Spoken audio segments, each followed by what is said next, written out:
Buongiorno a tutti, con il video di oggi andremo a vedere il montaggio del prodotto a fila catene da barra. Cosa troviamo all'interno della confezione?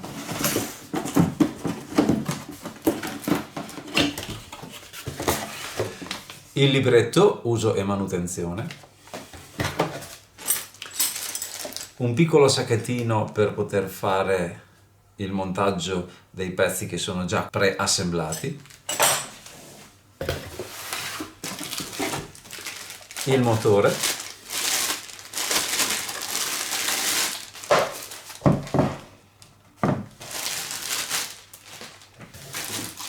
e ovviamente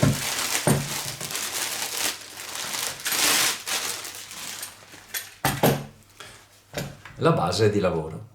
Per procedere al montaggio è sufficiente partire prendendo questa staffa a U fatta in questo modo e verrà collocata qui sotto nella parte inferiore.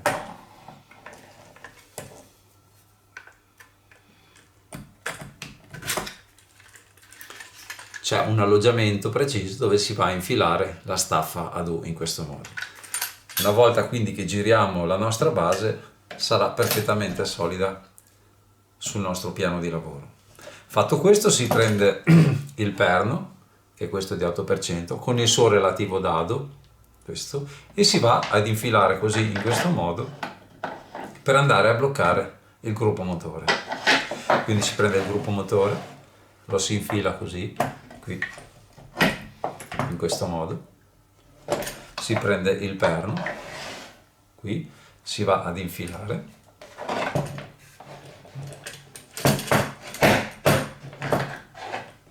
si fa passare da parte a parte e una volta che è uscito si prende il relativo dado e si va ad avvitare. Con un paio di chiavi del 13 oppure una pinza, una chiave a seconda di quello che avete a disposizione andrete poi a finire di fare il serraggio del vostro motore.